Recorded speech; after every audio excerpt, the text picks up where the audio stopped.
Grabe,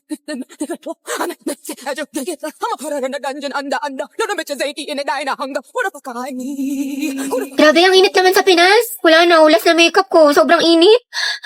Huh? Barbie, bakit ang perfect pa rin ang makeup mo? Ano sikreto mo?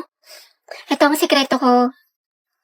This Ultra Fine Mist locks in your makeup look without that sticky feeling. Sweatproof to, waterproof, and keeps your makeup fresh all day. Kahit sa tag-init tulad ng Pinas, smooth ang finish, no caking, no smudging, tsaka walang oiliness. Sobrang fresh and smooth. Plus, good din ito for oily skin.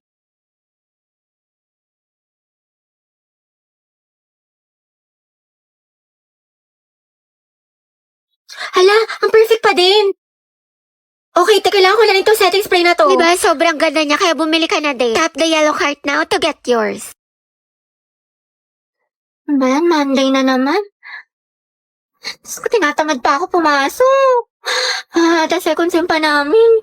Pagod na ako. Gusto ko na lang matulog habang buhay. Tapos ito lang ate, bigla ako sumaksis eh. Wait lang, okay ka lang ba? Eh, ba't ang tahimik mo? Galit ka ba? Dahil hayaan mo muna si Hetty, low bat social battery niyan. Hetty, tara na, kain na. Wait lang. Pumayo ka na, kanina ka pa nakahiga dyan. Magkakasakit ka na sa katamaran mo. Ang dami ko pa palang kailangan gawin. Maghugas ng pinggan, magsampay, tsaka gawin yung assignment ko. Bukas na nga lang, bukas pa naman yung pasahan. Natamad pa ako. Oy, Day, tara gala tayo. Pwede, hindi ako pinayagan ni mama. Ay, ganun ba? Sayang naman. Day, galit na galit sa akin. Bawal daw ako. Ano ba yan? Next time ha, sumama ka. Next time, bawi ako. Go. Bye-bye. Bye, te. Charot lang, te. Tinatamad lang talaga ako. Ewan ko ba, hindi ko rin maintindihan sarili ko. Hati, tapos ka na sa assignment sa English? Hindi pa, te. We, ang sipag-sipag mo kaya. Oo nga eh. Ewan ko, Des. Gold, bilang mo ako shampoo. Maliligo na ako. Ikaw na, te. Kaya mo na yan. Diyan lang yung tindahan, no? Ito, ang dami mong reklamo. Bumili ka na, oh. Ano ba naman to? Bansa, babad nga ka na remote. Ayan, oh. Diyos ko, lapit-lapit lang sa'yo. Hindi mo pa makuha. Wala ka bang kamay? Hindi ka ba makatayo? Oh, salamat. Love na love ka talaga ni ate. Oh, Christine, sampay mo na nga itong mga damit para di bumaho. Wait lang, ma. Ginagawa ko pa yung assignment ko. Nicole, ko na nga magsampay. Lo, ikaw inutusan ni mama eh. Nagsiselfon ka lang naman eh. Wala ka namang ginagawa. Ba yan? Ako na lang lagi. Tao po, parcel po para kay Christine. Oh, ito, may order ka daw. Eh, yun ata yung mga damit na binili ko sa Lubito. Kuhain mo nga, babe. Bayad na yung mga yan. Aba, sino pa nga ba? Wala naman ako magagawa eh. Happy ka siguro, may kapatid ka, may nauutusan ka. Thank you so much. Ang gaganda talaga ng mga damit sa Lovito kasi hindi lang siya high quality, pero affordable lang din siya, tsaka maraming style na pwede niyong pagpilian. Mga blouse, tube, t-shirt, short, dresses, pants, skirt, at marami pang iba. Kahit na mga accessory at bag, meron ng Lovito. Plus, marami silang mga discount, kaya perfect na perfect. Uy ate, pero makuminsan ng mga damit mo ha, o di kayo pamana mo na lang sa akin yung iba, total pala utos ko naman. Oo na, sige, pag-iisipan ko. Mga anak, magsaing na nga kayo. Oo, magsaing ka na daw. Uy, ba't ako na naman? You can search Lovito Jane sa Orange app para makapag-enjoy ka na maraming discounts.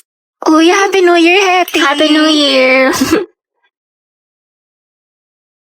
Hello, Beth. Hello, te. May assignment ka na sa Pilipino tsaka sa math. May pasok na tayo kagad bukas. Wala man lang pahinga. Nakakainis. Diyos ko, tsaka nakapag-review ka na ba sa science? May exam daw tayo doon. Tsaka yung performance test sa MAPE. Meron ka na, yung wellness dance. Bakla, nakakapagod. Nawa na lang talaga, buwisit. Tapos may reporting pa tayo sa English. Tsaka nagawa mo na ba yung essay natin? Minimum of 3,000 words. Tapos may script na ba kayo sa roleplay, Day? Bukas na daw ipe-perform, sabi ni Ma. Happy New Year nga pala ba? Kasi kahit pasok ka na kagad. Ang dami kong deadlines. Sayo ko na. Nak, Hetty, may Graham dito. Gusto mo? Ate, saan tayo pupunta? Sa may bagong bukas na Samgyup, be. Diyan lang sa kanto, konting lakad lang. Tagal pa ba? Nakla ka, nyari sa'yo. Ang bilis mo pagpawisan, mukha ka pinaliguan. Ay, salamat, nakaligo din. Miss ko, kakaligo ko palang basang-basa na yung kilik-hili ko, tapos nalagkit ko na. Takap-tak pa ako sa pawis. Tara, punta tayo library. Wow, sipag ha, bagong buhay Baliw, yun. Hindi, pawis na ako, magpapa-aircon lang tayo doon, palamig lang. Gabi, anak. Bakit po, ma'am? Pakikuha mo yung gamit ko sa faculty. Sige po.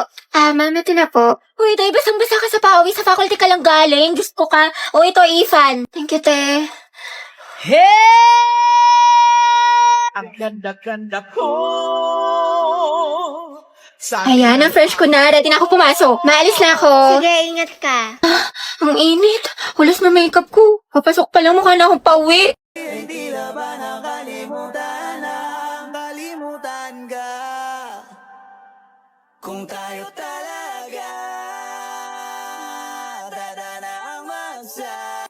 Grabe, ang laki niya. Talagang matatakam ka dito. Hi guys, tara samahan niyo ako sa event ng McDo. Dahil nabalitaan ko nagbabalik na ang McSpicy nila. Plus, may bago daw na flavor kaya na-excite ako. Ang saya ng event guys, nakakaaliw kasi meron sila mga pa-games, photo booth at marami ako natutunan about sa history ng McSpicy. Sobrang na-miss ko to kasi mahilig talaga ako sa maanghang. At mas nakakatakam dahil sa new flavor, which is the honey mustard. O diba, tunog pa lang masarap na. Kaya tikman na natin. Guys, first time ko palang tumatitikman at OMG. Katulad siya ng OG McSpicy na may spicy kick pero ito, may saucy twist. Manamis na siya guys dahil sa honey mustard. But at the same time, maanghang talaga. Kaya napainom ako ng soft drinks at napakain ng fries. Hindi talaga nakaka-disappoint ang fries sa McDo, 100 out of 10. And as you can see, malaki at juicy ang kanyang meat. Promise, masarap siya at for sure magugustuhan ng mga spicy lovers dyan. Ayan, sa sobrang sarap niya, naubos ko siya lahat. Kaya ano pang inaantay mo? Sugod na sa McDo at itry mo na to. Okay class, let's have a graded recitation. What is photosynthesis? Ma'am? Yes, Barbie. Hello, ba't siya nagmamic ka sa ballpen? Mabuhay! Hello Philippines and hello world! Alright, ayan, my name is Barbie Diaz and welcome to our graded recitation for today. Wow, host yan. Okay, bago ko sagutin ang katanungan ni ma'am, alright, mga madlang people, kapuso, pwede ba makahingi ng malakas na palakpakan at sigawan? Alright. Bakla, recitation ba to? Birthday party. For my partner, photosynthesis is how the green plants make their own food using sunlight, carbon dioxide, and water. Ayan. Turning light into energy, producing glucose and oxygen. Alright. There you have it, mga classmates. Back to you, ma'am. Fuck you right in the bed, let me ride on you, baby. Hey, look, baby. Uy, Nicole. Ginawa mo sa akin lately. Bakit eh? Para bang Nasaan na yung research design natin para sa research paper? Hindi ka kasi nag-reply sa GC natin pati sa PM ko. Kailangan na kasi natin ngayon eh. Ay, sorry. Natabunan ata yung mga message tsaka na-busy kasi ako. Ah, ganun ba? Oo, te, busy sa gala mo. Puro ka my day. May pa-chili like a villain ka pa. Dami mo alam. Sana sa research din. Pero may nagawa naman ako. Ito oh. Thank you. Ano to, te? A research design? Y2K? Bad bitch? Soft girl vibes for the aesthetic? Tapos ito, bumili pa ako ng mga stickers. Paalala mo yun, cute yung design natin. Ano yan? Research design.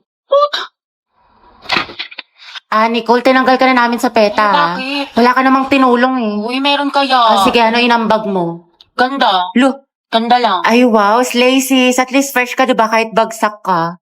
Move on ako sa kanya mga Kuya talaga. Sus? Oo nga, fully healed na ako. Alam nyo, wala na akong pake sa kanya. Kahit Mamatay? makita ko pa siya, kahit iharap niya pa siya sa akin. Like, hello. Talaga lang, ah. Wala na akong feelings Ay, para Ate sa Angelo. kanya.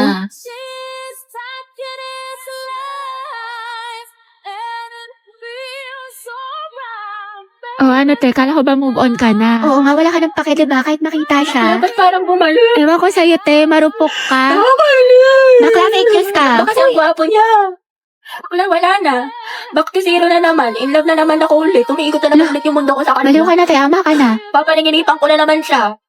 Baka siyang pogi mo, crush.